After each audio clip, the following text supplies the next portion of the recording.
புத்தளம் கல்வி வலயத்துக்குட்பட்ட கொத்தாந்தீவு முஸ்லிம் மகா வித்தியாலயத்தில் 2024-2025 ஆண்டுகளில் தரம் 5 புலமை பரிசில் பரீட்சையில் சித்தியடைந்த மாணவர்களை கௌரவிக்கும் நிகழ்வு பாடசாலை அதிபர் தலைமையில் இன்று நடைபெற்றது. இதன்போது புலமை பரிசில் பரீட்சையில் சித்தியடைந்த மாணவர்களுக்கு நினைவு சின்னங்கள் மற்றும் பரிசில்கள் வழங்கப்பட்டன.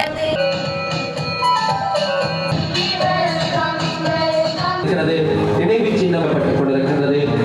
நாங்கள் எங்கள் பாடசாலையின் பெருமை கரகோஷங்களை வழங்கி அந்த மாணவ செல்வங்களை நிகழ்வின் தேசிய மக்கள் சக்தியின் பாராளுமன்ற உறுப்பினர் MJM ஃபைசல், ஐக்கிய மக்கள் சக்தி பாராளுமன்ற உறுப்பினர் NTM தாஹிர், பாடசாலை அதிபர், ஆசிரியர்கள், பெற்றோர்கள், மாணவர்கள் உள்ளிட்ட பலரும் கலந்து கொண்டிருந்தனர்.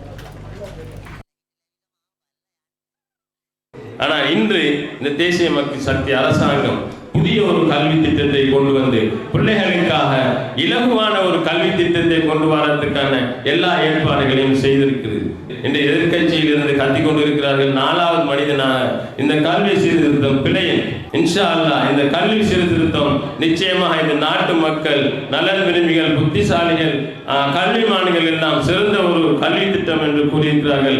அந்த கல்வி திட்டத்தை நிச்சயமாக சேர்த்தி தேசிய மக்கள் சக்தி பிள்ளைகளுக்கு இலகுவான கல்வி திட்டத்தை சிறந்த முறையில் உருவாக்கி அதை வழிநடத்தும் என்பதை கூறிக்கொள்ள விரும்புவதோடு, தேசிய மக்கள் சக்தி அரசாங்கம் மக்கள் நம்பிக்கை அளித்து வாக்களித்திருக்கிறார்கள். அந்த நம்பிக்கையை எல்லா வகையிலையும் அமல்படுத்தும் என்பதை கூறிக்கொள்ள நான் இங்கே கடமைப்பட்டேன்.